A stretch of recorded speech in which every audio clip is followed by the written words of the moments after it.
Are you ready for the word? Turn to Genesis 13. You knew that already though, didn't you? While you find Genesis 13 in your Bible or in your phone or on your tablet or on your computer or wherever you find it nowadays, let me say this. The last time I taught, week before last, I said that we should pray every day to be delivered from evil. That's a good thing to pray. Deliver me from evil. Deliver me from lack, want, debt, distress, sickness, and disease. I suggested adopting and adapting Jabez's prayer and just praying that. Now, by the way, if you haven't already realized it or recognized it, when the disciples said to Yeshua, teach us to pray, he said, when you pray, say, and he gave them some things to say in prayer. If you'll take Jabez's prayer and Yeshua's prayer and set them side by side, you will see how similar they are. They're not identical, but they are very, very similar in the requests that are made in them. So praying this prayer is a great way to begin the day. And I've been doing it almost every day for many years. Thursday, early Thursday morning, as I was praying it though, I suddenly became aware of how Yahweh had done for me what he did for Jabez. You know, that prayer ends, we're told in 1 Chronicles 4, not the prayer ends, but that verse ends by saying this, and Yahweh had granted to him his request. So as I was praying Thursday morning, pardon me, it suddenly just began to flood me at how many things Yahweh had done for me, granting to me my request. And so I began to pray that prayer differently that morning, praying it again, but praying it differently by giving thanks and gratitude. Yahweh, I thank you that you have blessed me. You've blessed me with wisdom and insight and understanding. You've blessed me with revelation knowledge. You have blessed me with financial income. You have blessed me with physical health. And just went down the list thanking him for all the things he's blessed me with. Yahweh, I thank you that you have enlarged my coast. You have enlarged our influence. You have enlarged our platform. Years ago when I began to pray that prayer, and I would pray that, Father, enlarge our platform, enlarge our influence, enlarge our voice. I had no idea there would ever be a Facebook Live. Had no idea there'd ever be a YouTube that would give us a platform to put the message out there. But Yahweh has done precisely what I asked him to do. He's enlarged our assembly. He's enlarged our families.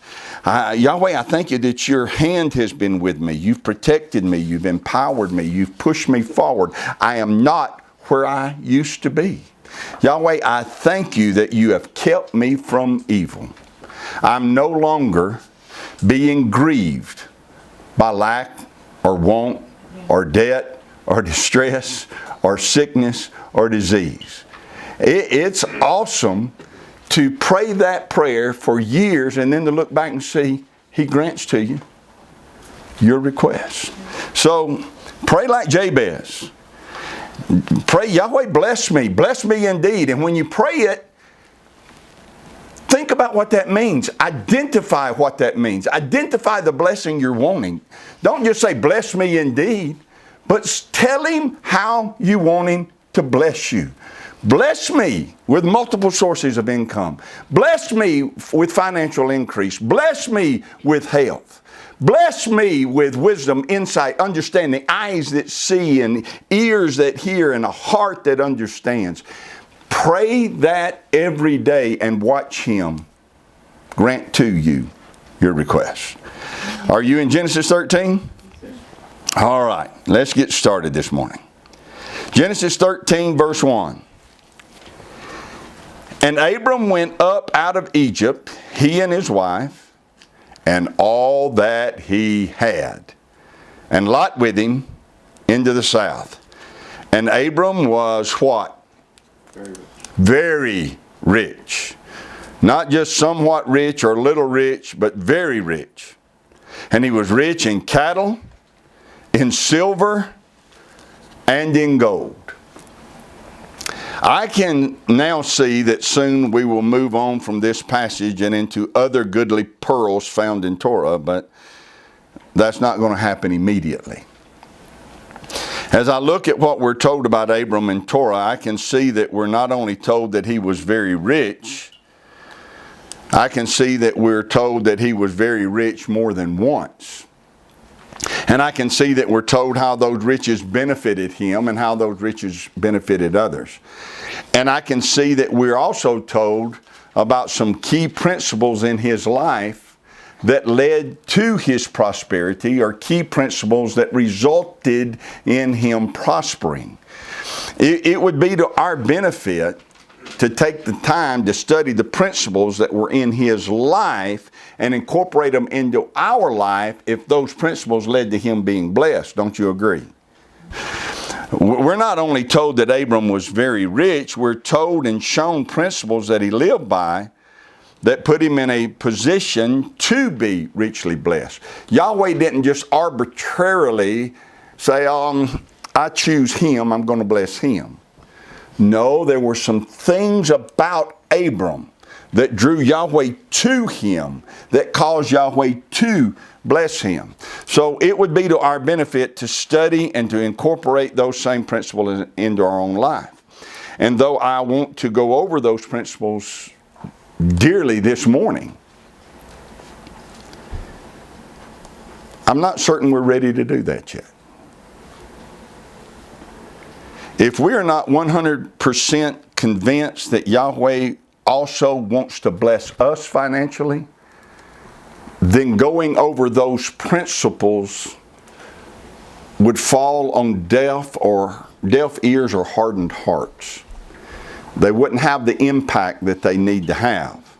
So, before we go over those principles, I think it would be wise for us to dig out of our brains and to excavate out of our hearts the doctrines and the commandments of men that have taught us that we're not supposed to want to be prosperous. And though it may not have directly been said that way, I think we all can agree that if we grew up in churches, we walked away with that concept that we're not supposed to want to be prosperous. That we're to be content to just barely get by and to just barely have enough. We need to dig that stinking thinking out of our brain. We need to dig that stinking thinking out of our hearts. So this morning, what we're going to do is take the time to see what Yahweh says about you prospering. Forget what the church says. Forget what your grandpa says. Forget what anybody else says. Let's see what Yahweh has to say about you prospering. We're also going to look at what Yeshua has to say about you prospering. Because we've been taught that he didn't have anything and we ought to be like him and not have anything either. So we're going to look at what he has to say, but not today. We'll do that next Sabbath. Today we're going to just look at what Yahweh says about you prospering.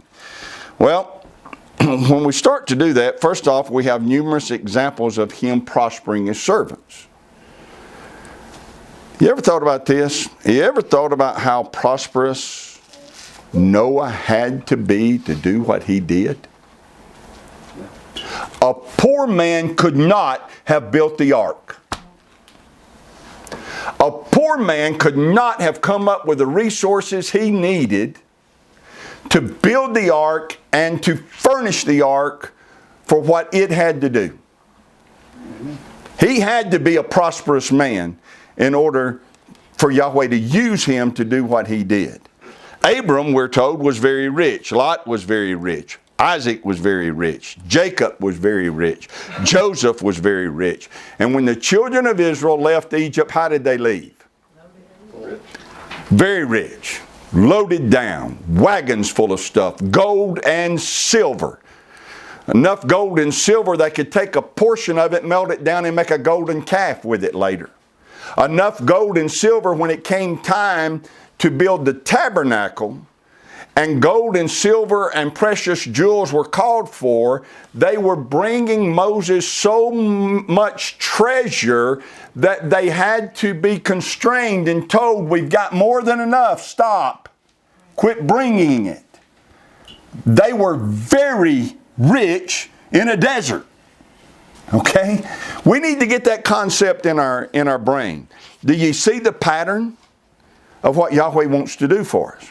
Well, Yahweh establishes, if you want to know what His mindset is on this subject, then all you got to do is turn to Deuteronomy 28. He establishes and reveals His mindset. And if it's His mindset, it should be our mindset. You agree? Yes. Deuteronomy 28 is His mindset. Now remember, as we turn here, that this is just as Torah as Leviticus 23 is Torah.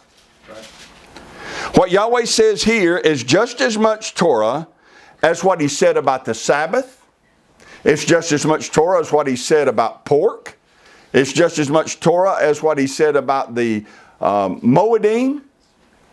If we're going to believe Leviticus 23 to be true and something we ought to connect with, then we also ought to believe Deuteronomy 28 to be true. You agree? Deuteronomy 28 verse 1. And it shall come to pass, if you will hearken diligently unto the voice of Yahweh your Elohim, to observe and to do all His commandments, which I command you this day, that Yahweh your Elohim will set you on high above all nations of the earth. Now the if in this passage is plain that everything that's going to follow is conditional. It's conditional on our being obedient. It doesn't just come on you because you read it. It comes on you if you meet the conditions, right? However, it is a promise that if we do hearken diligently to His voice and we do observe to do all that He commands us, then we should live expecting all of these blessings to be in our life. Yeah. Verse 2. All these blessings shall come on you and overtake you if you shall hearken unto the voice of Yahweh your Elohim. Listen to that. Come on you and overtake you. You are not chasing the blessing down. The blessing is chasing you down. The blessing will chase you down. That Hebrew word translated shall come is full of meaning. These blessings shall come to you, or they shall go to you, or they shall call out to you. These blessings shall abide with you, apply to you, be fetched by you, be pulled in by you. They'll run you down and they will overtake you. That's what that word shall come means. Verse 3, blessed shall you be in the city, and blessed shall you be in the field. Blessed shall be the fruit of your body, the fruit of your ground, the fruit of your cattle, the increase of your kine, and the flocks of your sheep. Increase upon increase upon increase in every area of your life. Now understand, when you look at that, you're talking about your body, your ground, your cattle, your kine, your sheep. What that's letting us know is that increase is not overnight. Increase is incremental. Increase stacks up over time, but it does stack up. Yahweh's blessings bring increase is the point of the verse. Increase that will surpass inflation. We should be increasing regardless of what's going on in the world or in the world's economy, because it just keeps stacking up. Blessed shall be your basket and your store. This is talking about being blessed with food to eat. That's what that verse means. You'll be blessed with food to eat. What difference does it make if you have all the riches of the world and you got nothing to eat? The basket is what you gather the grain in. The store there is a reference to the trough that you knead the bread in. So we would say it this way: blessed shall be your shopping cart, and blessed shall be your stove. Or blessed shall be your shopping cart, and blessed shall be your refrigerator. Okay? It's talking about having food to eat. Verse 6. Blessed shall you be when you come in, and blessed shall you be when you go out. This is a military term. The Bible uses it to speak of kings going out to war and coming in to war. That's what that phrase means. It's a military term. So verse 6 is referring to battles that you're going to have to face. We cannot expect to be blessed by Yahweh. We cannot expect to be made to prosper by Yahweh without having to face some battles. Right. We're going to have to fight. Yeah. If we're going to receive the blessings He wants to bring into our life. Well, what Yahweh's doing is promising victory. He's saying you'll go out strong and you'll come in victorious. You'll go out strong, you'll come in safely. And you can see that this is the meaning of verse 6 simply by reading verse 7. Verse 7 says, Yahweh shall cause your enemies that rise up against you to be smitten before your face. They shall come out against you one way. They'll flee before you 7 ways. That's quite a promise. When I read that, here's what I think. I think we got too many people wanting to hug who Yahweh's wanting to smite. True. We aren't told to hug them. We're told to love them. That is, we're not to give way to hatred. But love does not mean hug. Quit trying to hug who Yahweh's trying to smite. Amen. There are people He wants to smite and move out of your way so He can bless you. Quit trying to hug them.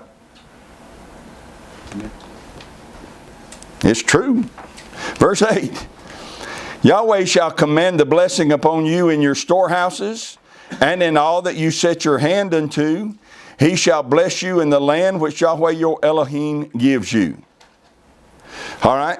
So Yahweh's going to command the blessing where? Verse 8. Where's He going to command the blessing? Storehouse. In your storehouse.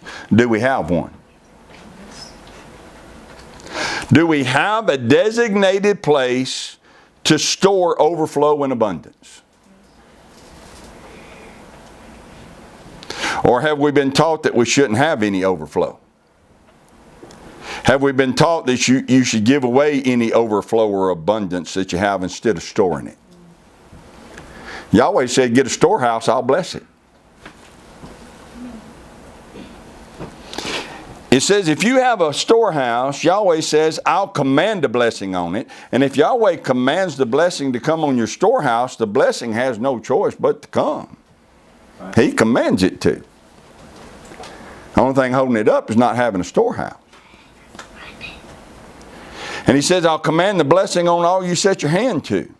And that's been the very purpose of the study that we started several weeks ago. The purpose of the study has been to discover or to rediscover where and what we're supposed to be setting our hands to. Yeah.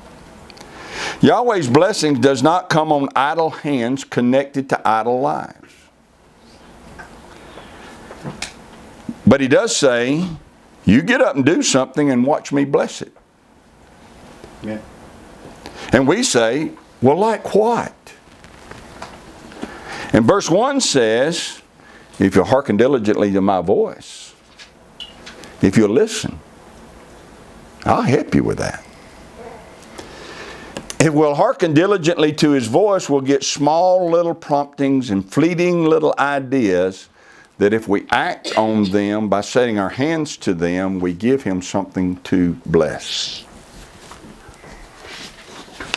A few weeks ago, I heard the testimony in an interview of a lady named Sarah Blakely. Sarah Blakely is the youngest self-made female billionaire in the world. In 2012, she was worth over $1 billion. I have no idea how much it is today, but in 2012 it was over 1 billion. She sold fax machines back in the 80s. But she said that she looked at her life and it was not the dream she had for herself, selling fax machines. So she said she asked. Now listen to that. She said, I asked for an idea that would lift me up out of where I was. She said, I asked for 2 years before the idea came. May have taken 2 years to get to where you could hear it. You understand? But she asked for 2 years. And then one day, while she's minding her own business, frustrated with the pants she had put on and having a panty line that could be seen, she had an idea to cut the bottoms out of her pantyhose and use her pantyhose for panties. And it worked. The panty line disappeared. Am I making y'all nervous saying panties? Seems like it. Seems like it. Panty, panty, panty. Can't see the line, can you, Russ?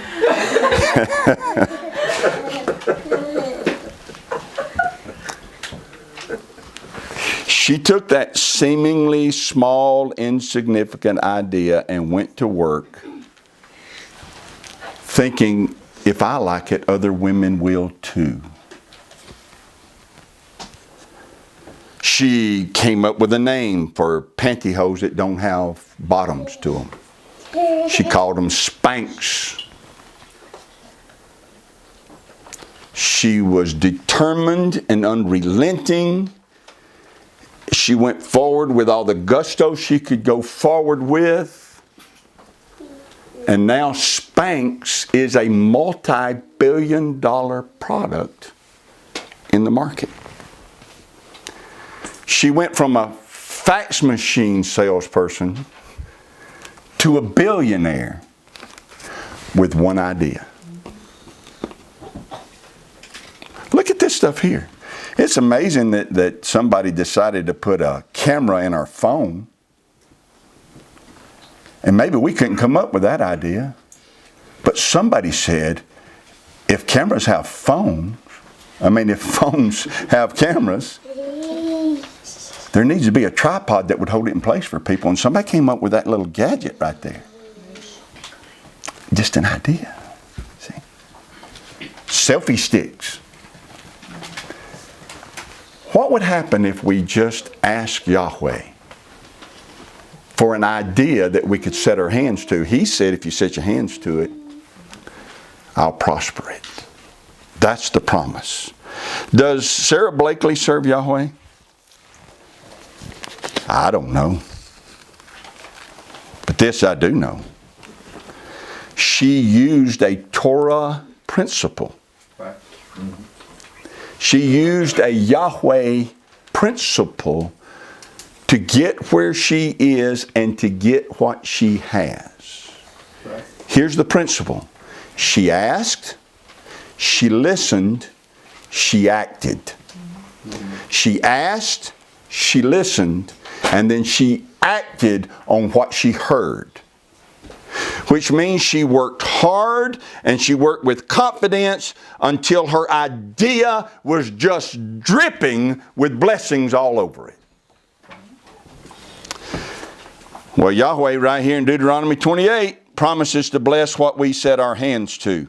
And if we don't know what set it to, we should be asking consistently and regularly. If we don't know what set our hands to, we should be listening all the time for an answer. If we don't know what to set our hands to, we should not dismiss any idea that comes, no matter how small it may seem. It may seem small, it may seem insignificant. Who would ever thought about cutting taking a pair of scissors and cutting the bottoms out of pantyhose and thinking that could be a billion-dollar idea. Sarah was looking for an idea and an answer, and it came because she was looking. If we do know what we ought to be setting our hands to, then what's holding us back? Is it time? I just don't have time. Well, then make time. There is time. Turn the TV off. Give up some fruitless activity. Give up some activity that's not bringing in any increase. Make time. Is it that we lack knowledge? Is it that we lack some skill? Then the question is, what are we doing about that? Because knowledge abounds and the teaching of skills abounds. We are without excuse when there are millions and millions of tutorials on YouTube, right? It's easy to get the knowledge and the skills that we need. They're accessible. Or is it fear? Or is it doubt that Yahweh really wants to bless us? Well, may those fears and doubts be annihilated today by the Ruach HaKodesh. Look back in verse 9. Verse 9. Yahweh shall establish you a holy people unto himself, as he has sworn unto you, if you shall keep the commandments of Yahweh your Elohim and walk in his ways. And all people of the earth shall see that you are called by the name of Yahweh, and they shall be afraid of you. Do we know who we are?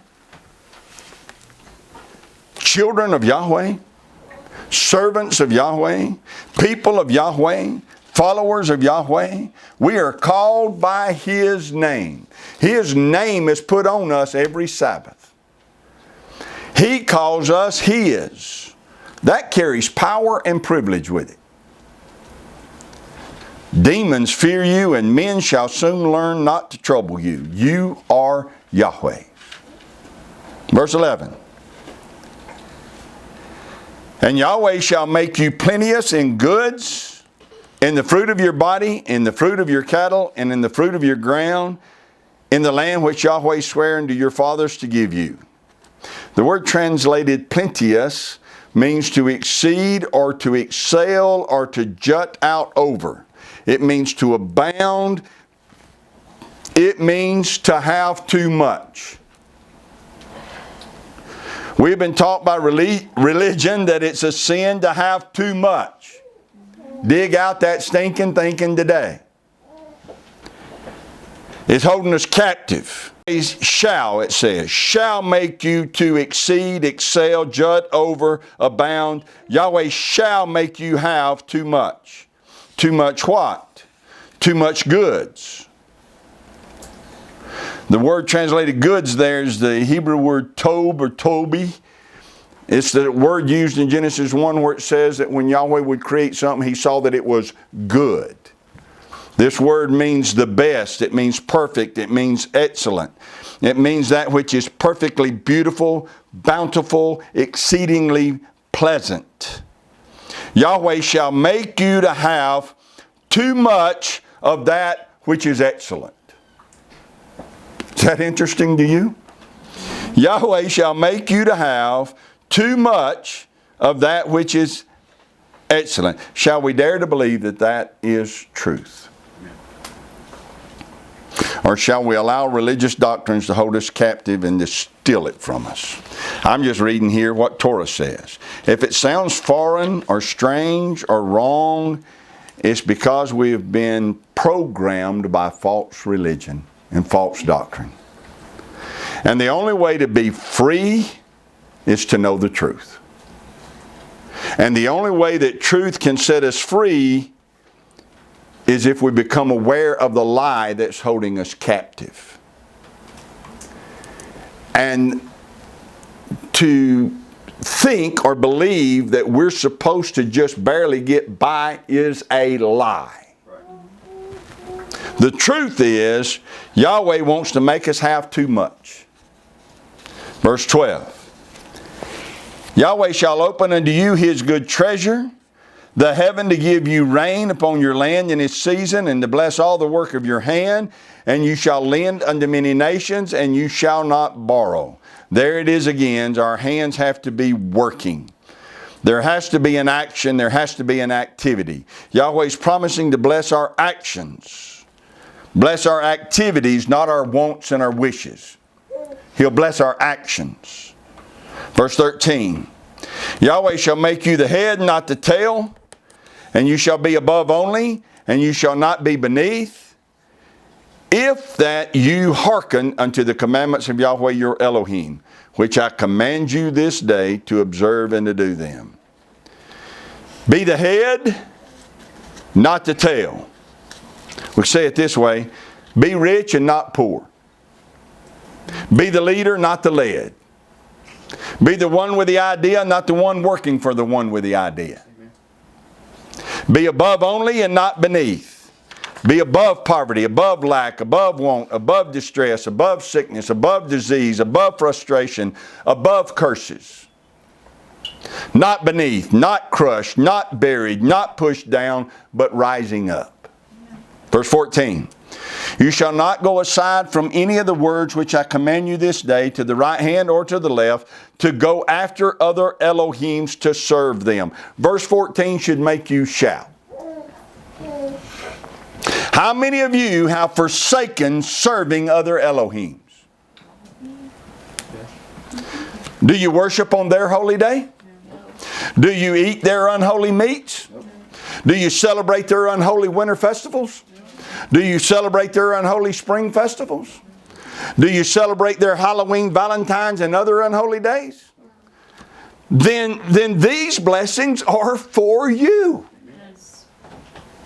They are not for those who serve other Elohims. So are you convinced yet that Yahweh wants to bless you? Well, I follow Torah, so I'm just going to have to suffer through life. That's not what Deuteronomy 28 says. Deuteronomy 28 says, follow Torah and I'll empty blessings out on you. We've been believing wrong. Let me ask you something. How many of you who have children would prefer that your children live in poverty? How many of you would like for them to live a life where they just barely have enough and just barely get by? How many of you would like for them to be weak and sick and poor and unable to defend themselves against a cruel, wicked world?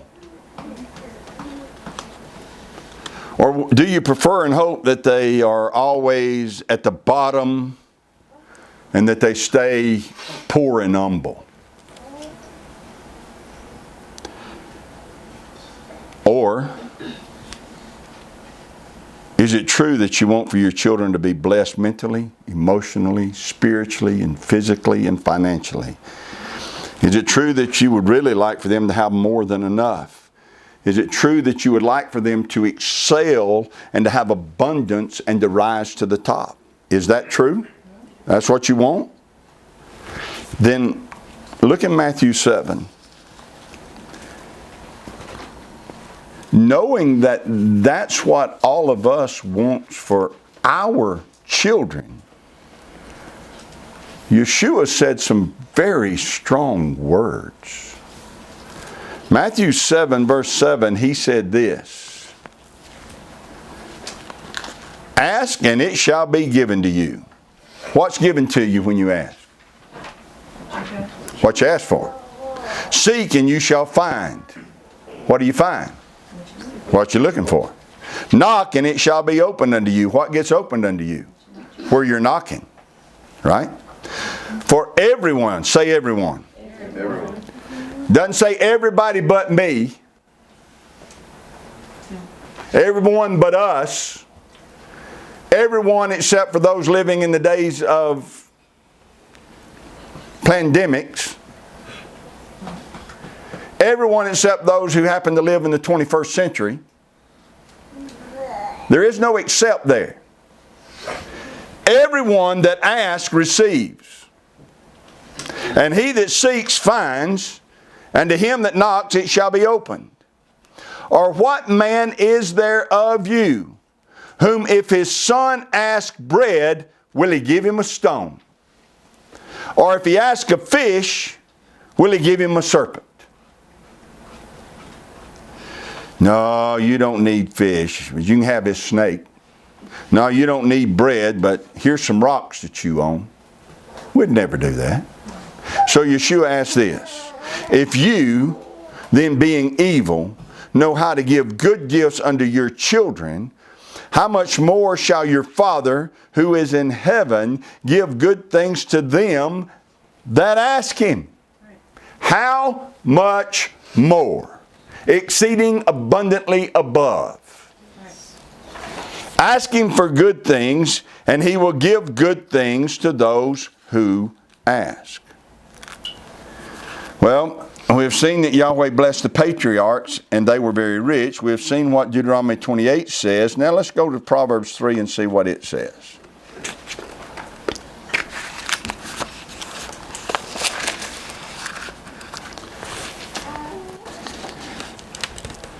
Proverbs 3 verse 9.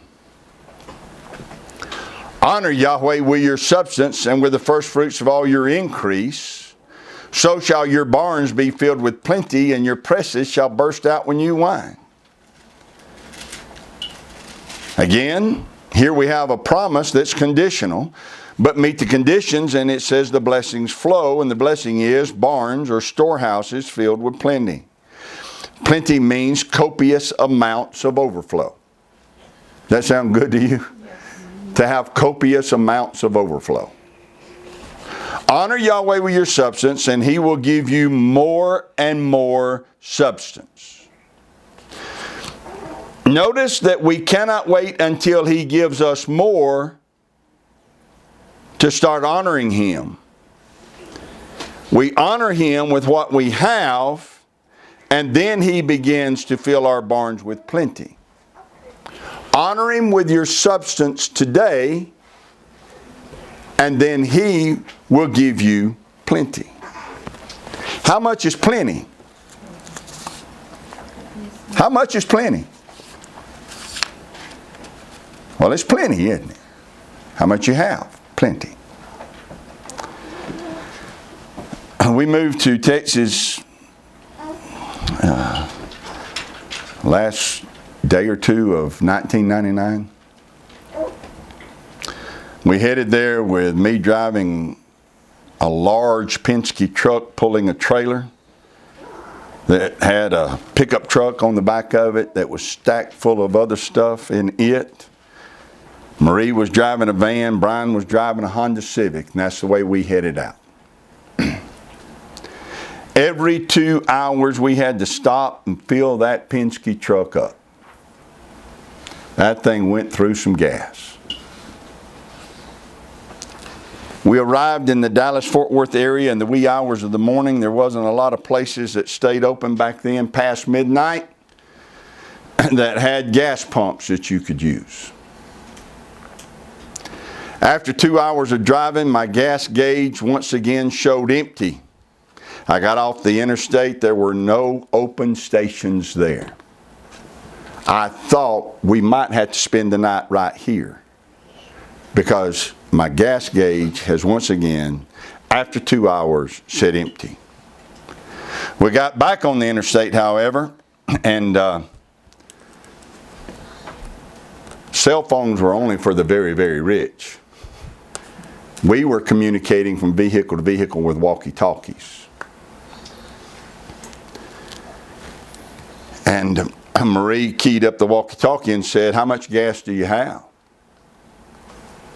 Calling to mind this passage of Scripture, I did not say, "I'm empty and I could run out any minute."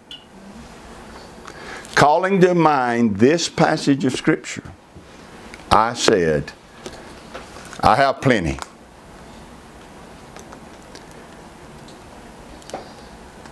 She knew what I meant. The children knew what I meant. So we went to the next exit, nothing open. We went to another exit, nothing open. On the walkie-talkies, we kept on saying back and forth to one another, I'd say, I have plenty, and they would key up and say, you have plenty. I'd have to pull out my old journals to get the exact time. I don't know exact, but it's written down somewhere. But I can tell you with confidence that I drove for over an hour on empty.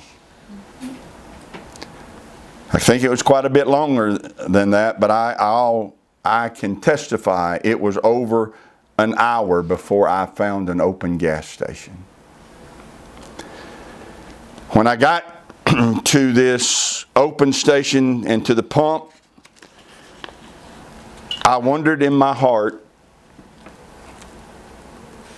is there something wrong with that gas gauge? Had I been filling it up before when it really wasn't empty, it just said it was empty? Or is it possible that I just saw Yahweh work a miracle? I didn't know. So I put the nozzle into my tank and I clicked it on and I thought to myself, I'm about to find out. Because I had driven from Odenville to Fort Worth by then. And I knew, and it had taken us about 15 or 16 hours to make that drive. Because that Penske wouldn't run very fast. They had it geared where it wouldn't run. I knew from Odenville to Fort Worth for over 15 hours that every 2 hours I had to stop and fill it up. And I was well aware of how much money it took to fill it up every 2 hours. So I clicked it on and I just stepped back and watched. It clicked off. I reached and grabbed it and I pulled it up again and it clicked off. And I looked and it was full. And I put the cap on and I turned to hang up the nozzle and I looked and it was the same amount that it had taken all 15 hours to fill it up.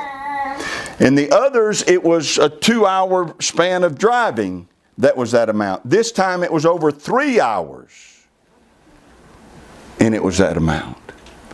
We had driven for over an hour on an empty tank because we had honored Yahweh with our substance. He had filled my Penske with plenty. How much gas do you have? I've got plenty.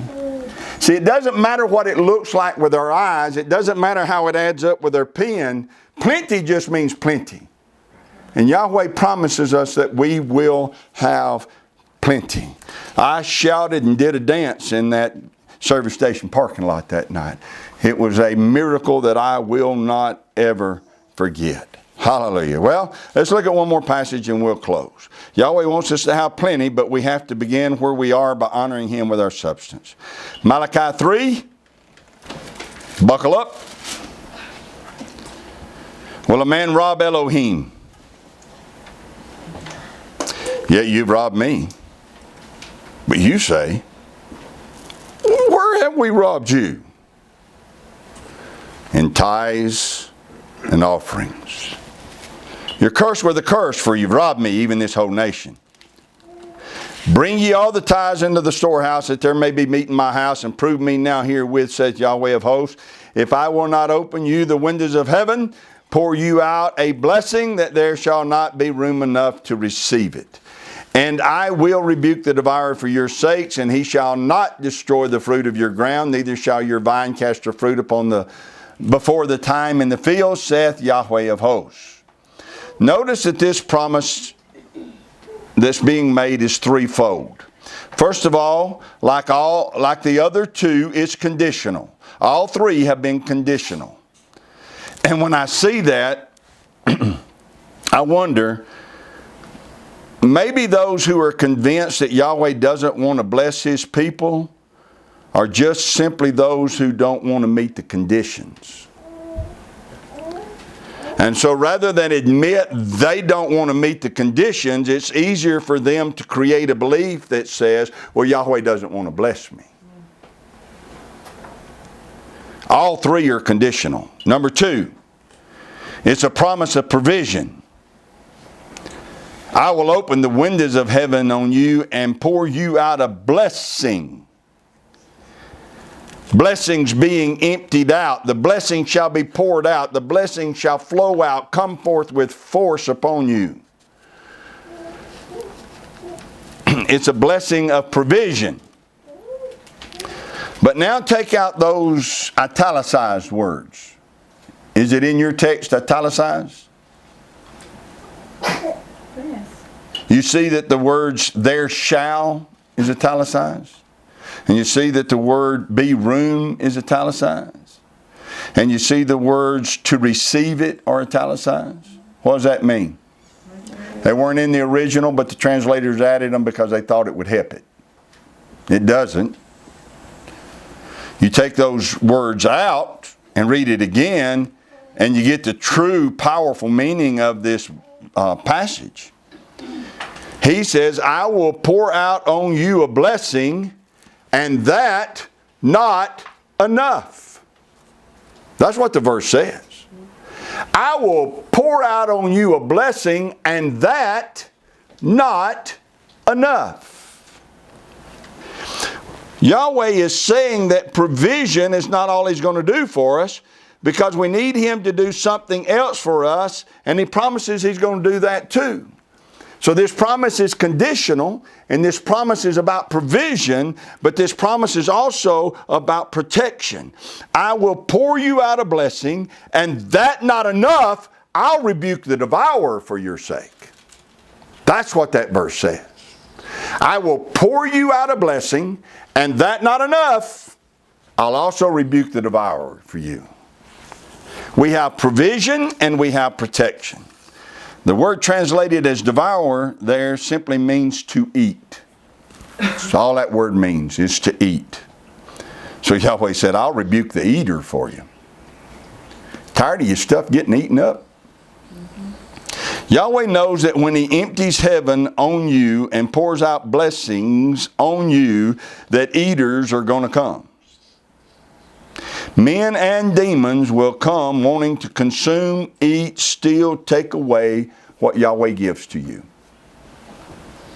Yahweh says, I'll not only give it to you, that not enough, I'll rebuke the eaters, the consumers, the thief, who come thinking they can steal from you what I gave to you. I'll protect you and your stuff. So, the next time we get together, we're going to look at what Yeshua says about our prosperity. And I'll go ahead and give you a hint. If you think He'll contradict His Father, you're extremely wrong. If you think He's going to disagree with His Father, you are wrong in a big way. He'd never do that. He and His Father both agree that we can be and that we should be living a blessed life. So the only thing left for us to do is to get in agreement with them. Yahweh and Yeshua agree we should be blessed. We just need to agree with them. So now when I pray, Yahweh bless me indeed, I can pray it knowing that that's exactly what He wants to do. I'm not trying to talk Him into something He doesn't want to do. He wants to. When I pray, enlarge my coast, I can pray knowing that everyone who asks receives. When I pray, let your hand be with me, I can now pray that knowing that I have honored Him with my substance, and therefore He not only fills my barns with plenty, but He rebukes the eaters that try to come and get it from me. When I pray, keep me from evil, keep me from lack and want and debt and distress and sickness and disease, I can pray knowing that if I want to keep my own children and grandchildren from evil, how much more does He want to keep me from all of those things? Amen. So I hereby reject the doctrines and commandments of men that hold me captive, and I allow the truth of Torah to set me free from those lies, that I might live at the standard that Yahweh desires for me to live at. And the increase will come incrementally. And that's fine. Let the increase begin. Yahweh bless you and keep you. Yahweh make His face shine upon you and be gracious to you. Yahweh lift up His countenance upon you and give you peace, as His name is put upon you. So shall He Himself bless you.